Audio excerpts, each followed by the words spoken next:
So with us today is Devin Johnston. Now, Devin Johnston has been online for a very, very long time. He is a blogger, vlogger, microblogger, law student, web geek, New Democrat, activist. Did I miss anything? I think you got the main ones. Awesome. I think You're also a Facebook user, maybe a Facebook abuser, and a bit of a critic. So what's up with that? You're not a big fan of Facebook. Think it's going to be dead in 3 years. Tell me about that.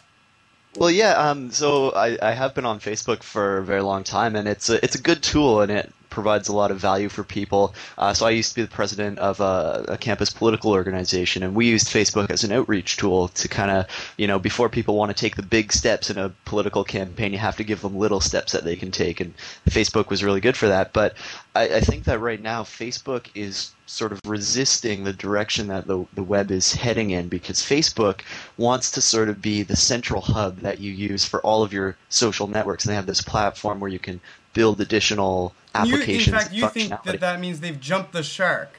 That fun, fantastic reference. We'll give the link down there at the bottom. You think they're Fonzie, basically. You're calling Facebook Fonzie.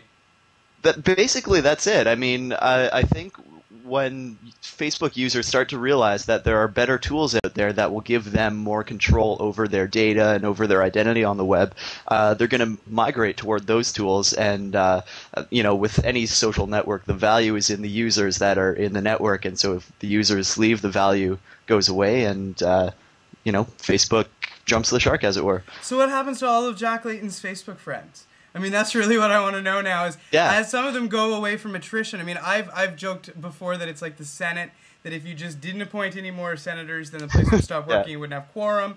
Lo and behold, we wouldn't have to do anything about the Senate. That's a video cast for a later time. But it would be like Facebook. What happens when all of these people go away by attrition? What happens to Michael Ignatieff's Facebook friends? What happens to countless politicians who don't get reelected? All of that sort of stuff. All of this becomes a little bit of dead weight, dead wood on Facebook as well, doesn't it? Well, that's absolutely true, and I mean, all these different politicians and parties have invested, some time and effort into building up this identity on Facebook, and the tricky thing with this social media technology is that it's always changing, and so you can't always sort of rely on the idea that what you did one day is going to actually help you out the next day, and so you have to always stay on. Speaking of it always changing, that's what I want to get to next. As they keep one foot in Facebook, because they've got to, because people are going to continue to use Facebook, where should their hand be next, Evan? Where is the future for politicians? What are they not using right now that they should be using right now?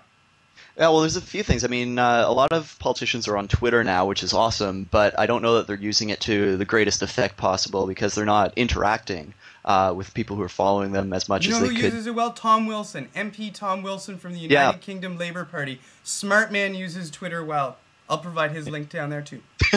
And a lot of just sites that provide little small encapsulated functionality like that. 12 seconds is another good one. It's like Twitter but with short video, right? That's a really great interactive way that can sort of put a face to everything, right? Something like Tumblr or Brightkite as well, if you've got multiple accounts that you need to manage.